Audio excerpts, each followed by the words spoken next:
Hola, hola, ¿cómo están todas? ¿Cómo están todos? Aquí estamos en esta instancia de charlas convocado por el Sindicato de Locutores y Comunicadores, lo que por supuesto es un gran gusto, porque la idea es charlar de temas que nos importan a todos y que nos son útiles para nuestro desarrollo profesional.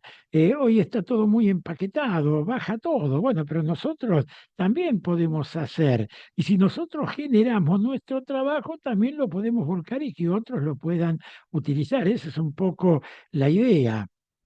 Y cuando lo estuvimos charlando con Gogó, ella me dijo, ¿qué podés aportar? Digo, mirá, Gogó, yo puedo hacer lo que hago siempre, o sea, puedo dar charlas que tienen que ver con temas de actualidad y que tienen un pasado, un recorrido, cosa que si a ustedes les interesa, una, en principio queda el material ahí guardado, otra, yo tengo material para desarrollar mucho más, pero además se pueden con estas mismas ideas explorar el mismo tema en los lugares de alcance del programa, porque hablamos de temas bastante generales. Por ejemplo, la intendencia apareció ya el año pasado con la idea de que se quieren celebrar los 300 años de la fundación de Rosario. Primer punto, Rosario no tuvo fundación. No hay una fundación de la ciudad de Rosario como sí la hay de Santa Fe, por ejemplo, como sí la hay de Buenos Aires. Es más, en el caso de Santa Fe, tiene dos instancias determinadas.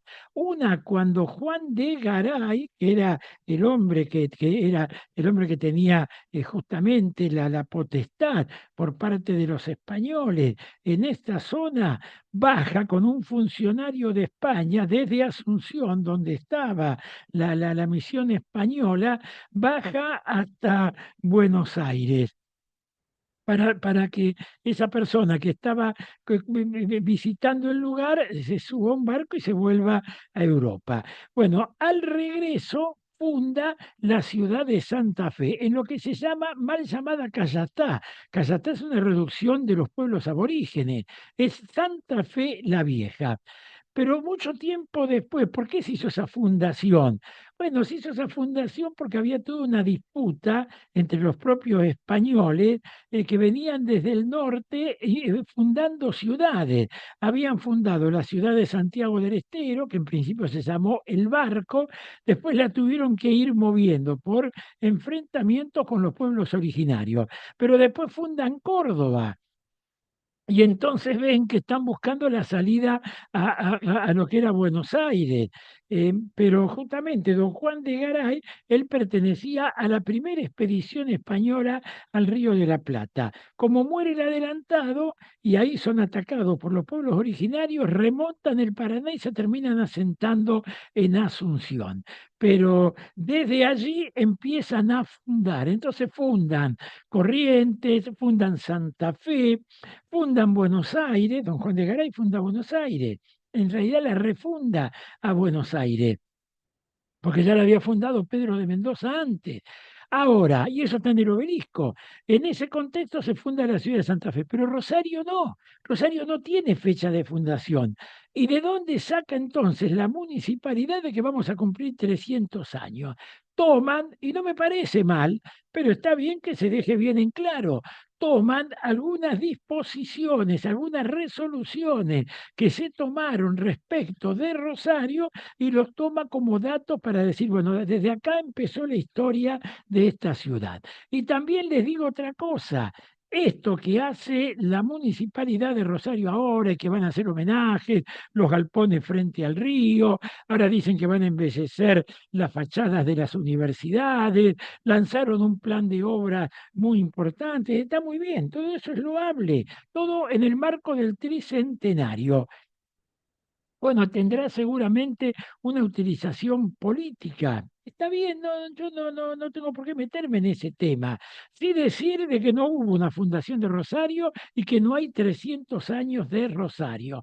Lo que hay es que toman una medida administrativa de uno de los primeros habitantes que se instaló acá, y entonces desde ahí en adelante, que es donde han encontrado el registro, lo tomamos como si fuera una fundación. ¿Y por qué digo que no es nuevo?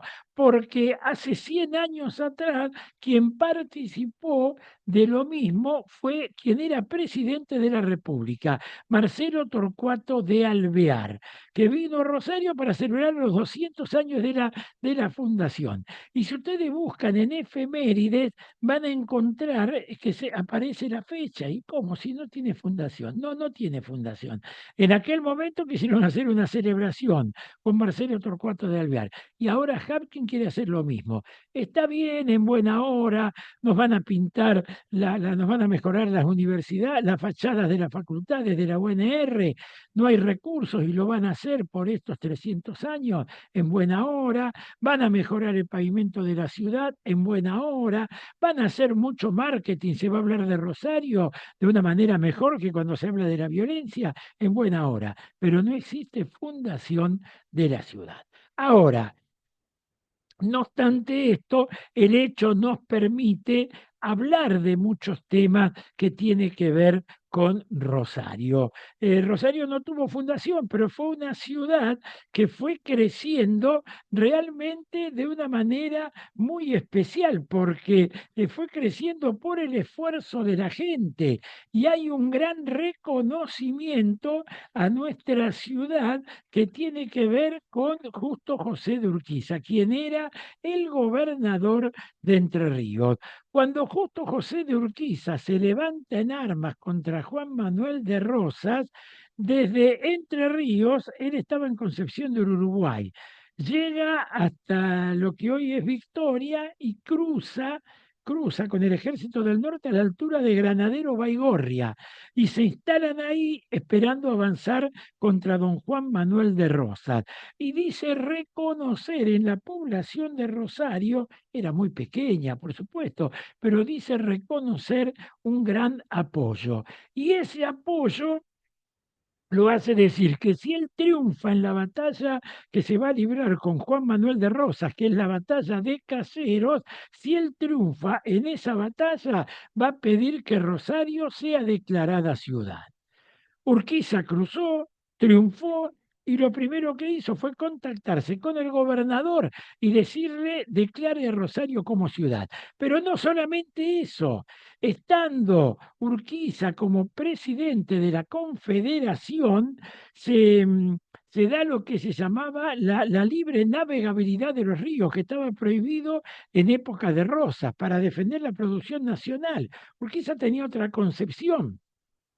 Entonces, cuando dicta la libre navegabilidad de los ríos, el puerto de Rosario empieza a crecer y la ciudad comienza a crecer de una manera realmente impresionante. De ser un pequeño poblado, se va convirtiendo en una ciudad muy importante y muy vinculado no a la administración pública, que sí estaba en Santa Fe, sino justamente a la actividad privada estrechamente vinculada con el río. Ahora, ustedes adviertan que estamos hablando de 1853, eh, pero hoy, 2025, Rosario forma parte o es el eje de un complejo portuario, que es destacado en todo el mundo. Desde este complejo portuario parte el 80% de lo que la Argentina exporta.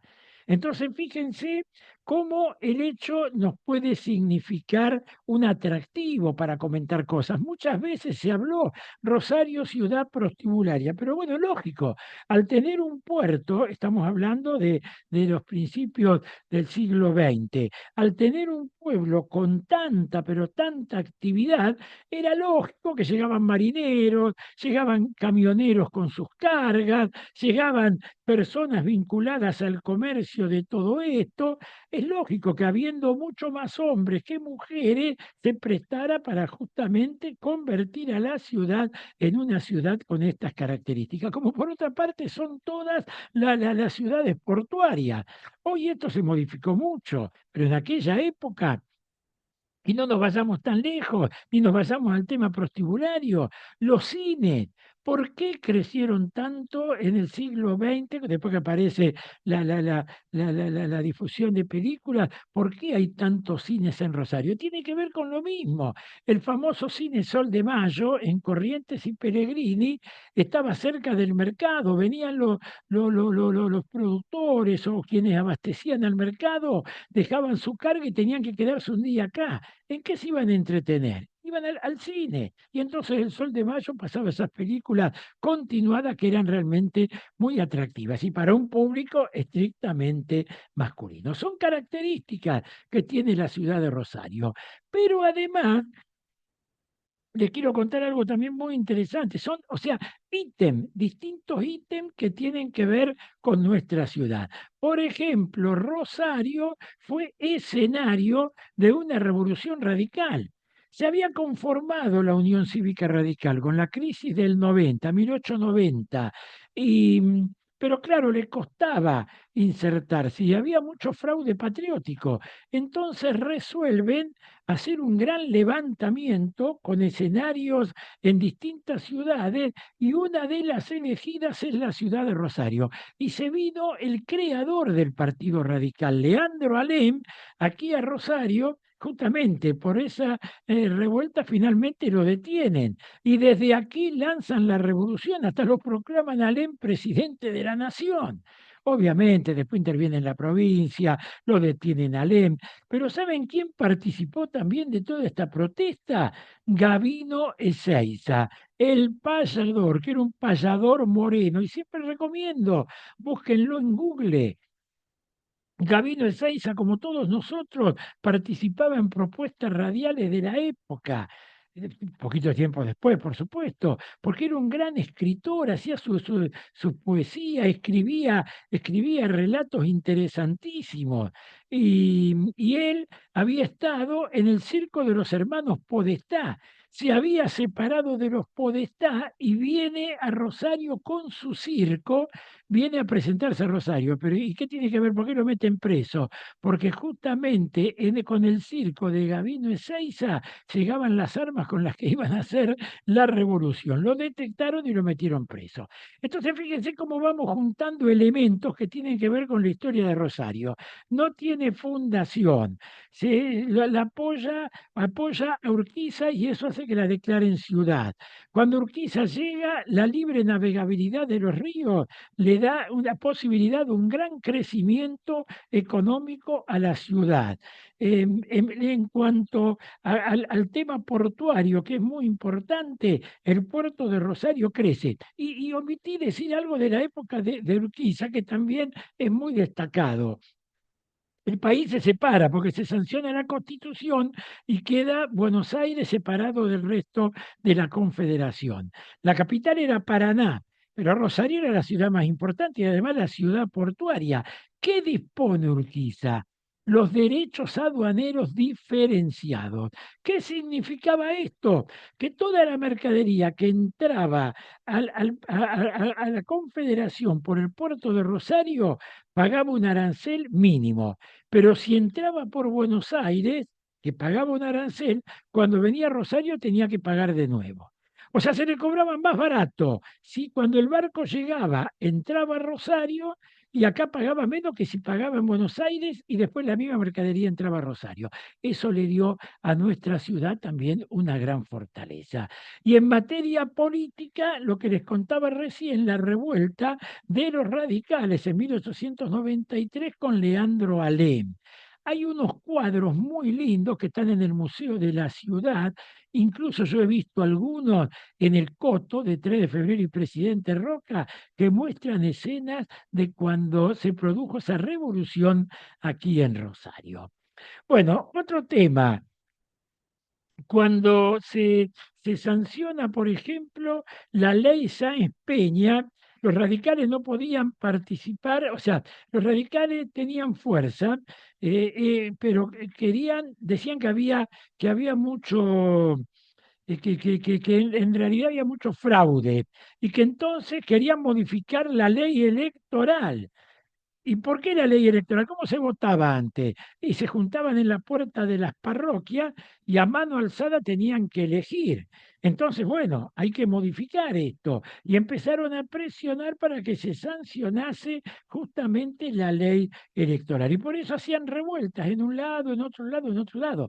Miren, aquí en Rosario hubo una revuelta muy importante que tuvo que ver con una figura que después se termina convirtiendo en vicegobernador de la provincia, porque qué es lo que planteaba esta gente? Bueno, querían sí o sí la ley electoral. Y como la ley electoral no se sancionaba, ellos buscaban tomar el poder directamente por la fuerza y se producen una serie de enfrentamientos y entre ellos lo que se conoce como el combate de empalme granero. Es el combate el combate de Sorrento. El combate de Sorrento, sí, el combate de Sorrento. Y en ese combate, que fue bastante bravo, el mayor foco del conflicto se dio justamente ahí. Finalmente la revuelta queda sofocada, pero bueno, cuando volvían los soldados a los cuarteles, fueron replicadas en la prensa de todo el país los enfrentamientos que se habían producido. Y hubo figuras muy destacadas que combatieron, que finalmente fueron detenidos, pero después terminaron siendo liberados. Hubo nombres como por ejemplo José Chiosa, Miguel Rivero, Juan Carlos González, Dorotero Germosi, y me detengo en este, Ricardo Caballero. Bueno, la cuestión es que ellos que pedían la ley electoral, y no les daban respuesta. Entonces querían tomar el poder por las armas. Cuando los radicales consiguen la ley electoral, las primeras elecciones se realizan en la provincia de Santa Fe, el primer acto electoral.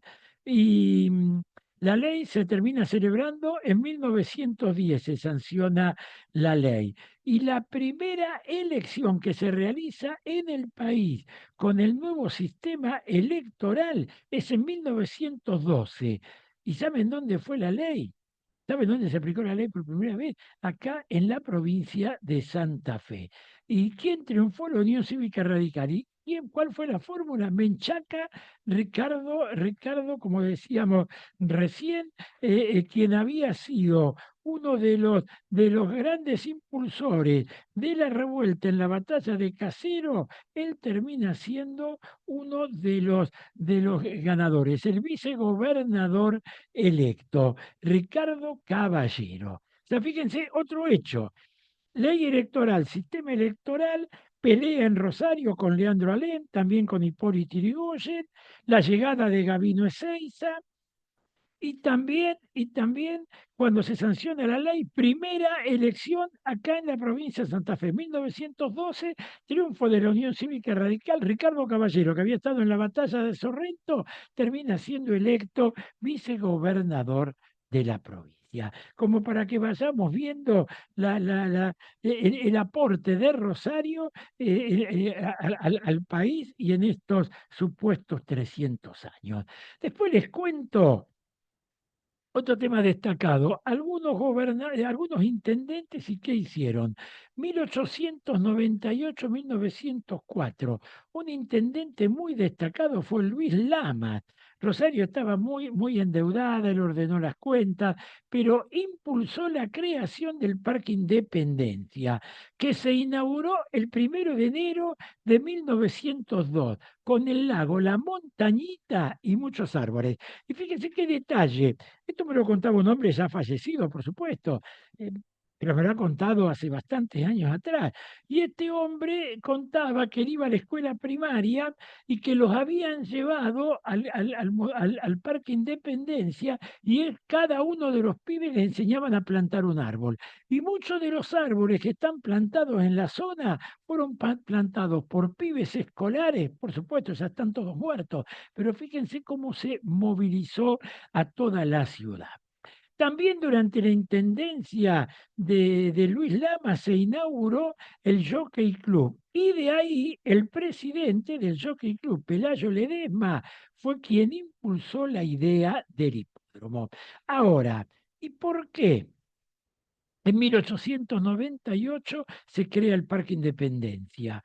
¿Cuál era la idea de crear el Parque Independencia? Y con esto vamos a terminar la charla de esta charla. Porque la idea era de que Rosario había tenido peste bubónica, había tenido cólera, había tenido dengue. Cuando vuelven los soldados de la guerra del Paraguay, desembarcan en Rosario. Es más, Sarmiento era presidente y viene Sarmiento a recibirlos acá en Rosario y una gran algarabía.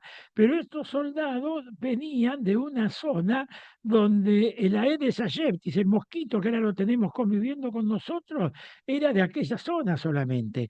Entonces, todos los soldados vuelven contagiados con dengue y se genera una gran epidemia en la ciudad con muchas personas contagiadas, igual que con la peste bubónica, incluso con el cólera.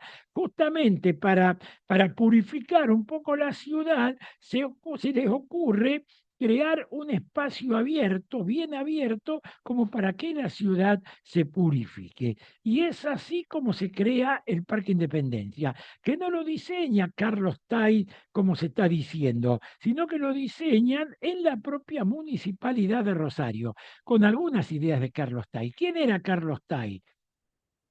Carlos Tay era un especialista en parques de Francia, lo había contratado la provincia de Tucumán para hacer el Parque 9 de Julio por el centenario de la Revolución de Mayo. Como no le puede pagar, este Tay se queda en la Argentina y termina siendo contratado por Buenos Aires para hacer lo que hoy es Palermo.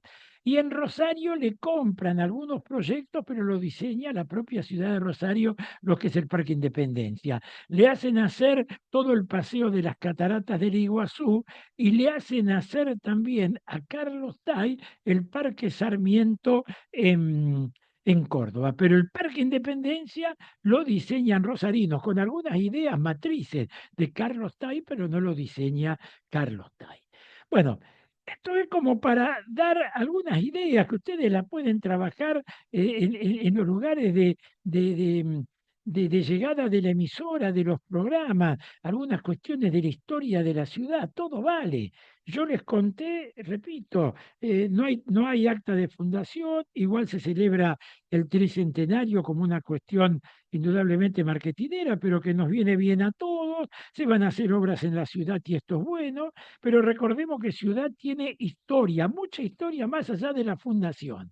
Primer elección con la ley Sáenz Peña, que rige hoy también, se hace acá y ganan los radicales.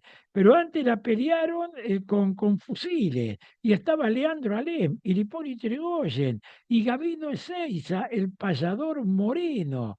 Y Urquiza logra antes el apoyo de Rosario para derrotar a Rosas y hace que se declare Rosario ciudad, que además tiene un gran crecimiento justamente porque se libera la navegación de los ríos y el complejo portuario que van haciendo acá tiene un gran desarrollo. Y de la mano de eso aparecen actividades como la prostibularia y algunas actividades recreativas. Algunas ideas de la ciudad de Rosario. En próxima charla vamos a seguir hablando de esto y vamos a hablar también de las reformas constitucionales en Santa Fe, porque Santa Fe es la pionera del constitucionalismo en la Argentina. Y ahora estamos en etapa de reforma constitucional, así que vamos a concluir con este panorama de la historia de Rosario y vamos a ir avanzando con el tema también de reforma constitucional. Les agradezco haber compartido este tiempo, haber escuchado esto. Estoy abierto a sugerencias. Si quieren material, tengo mucho material para compartirlo. Si me quieren convocar, con mucho gusto a disposición. Y la idea es, utilicen estos temas para desarrollar. No metamos todo empaquetado, porque tenemos mucho, mucho para hablar y eso mejora la calidad de nuestras emisiones. Chao. Hasta la próxima.